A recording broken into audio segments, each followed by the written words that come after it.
আজকে আমরা নায়িকা সাহারার ফেসবুকে ভুয়া অ্যাকাউন্ট, এমনকি ছবিগুলোও সাহারার নয়, এই বিষয়ে কিছু আলোচনা করব। এক সময়ের বেশ ব্যস্ত ও জনপ্রিয় চিত্রনায়িকা সাহারা। তিনি প্রায় 60টি বাংলা সিনেমায় অভিনয় করেছেন। দীর্ঘ 6 বছরের চলচ্চিত্র ক্যারিয়ারে তিনি প্রিয়া আমার প্রিয়া ছবিতে শাকিব খানের বিপরীতে অভিনয়ের পর অভিনয়কে বিদায় জানিয়েছেন। বর্তমানে নায়িকা সাহারা তার স্বামী মাহবুবুর রহমান মনির ও সংসার নিয়েই ব্যস্ত আছেন। অভিনয় ছেড়ে দেওয়ার কারণ হিসেবে সাহারা বলেন, বর্তমানে স্বামী সংসার এবং ব্যবসার কাজ নিয়েই আমি অনেক ব্যস্ত। অন্য কোনো কাজ নিয়ে চিন্তা করার সুযোগই পাচ্ছি না।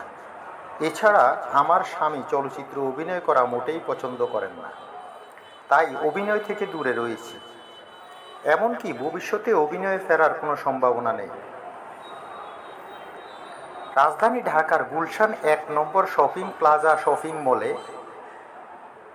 সাহারা ফ্যাশন হাউস নামে তাদের কাপড়ের দোকান রয়েছে। সেখানেই তিনি দিনের অধিক সময় ব্যয় করেন। তবে হঠাৎ করেই নায়িকা সাহারার নামে ফেসবুকে অ্যাকাউন্ট এবং তার বিভিন্ন ছবি পোস্ট হতে দেখা যায়। তবে ছবিগুলো বেশ নোংরা ও এডিট করা। সুন্দরী নায়িকা সাহারার এমন সব ছবি দেখে ভক্তরা বেশ বিস্ময় প্রকাশ করেছেন। মূলত নায়িকা সাহারার নামে যে ফেসবুক অ্যাকাউন্ট সেটি তার নয়, এবং যে ছবিগুলো পোস্ট করা হচ্ছে সেগুলোও ভুয়া। আজ এই পর্যন্তই। আবার হাজির হব নতুন কোনো ভিডিও নিয়ে। ভালো থাকবেন।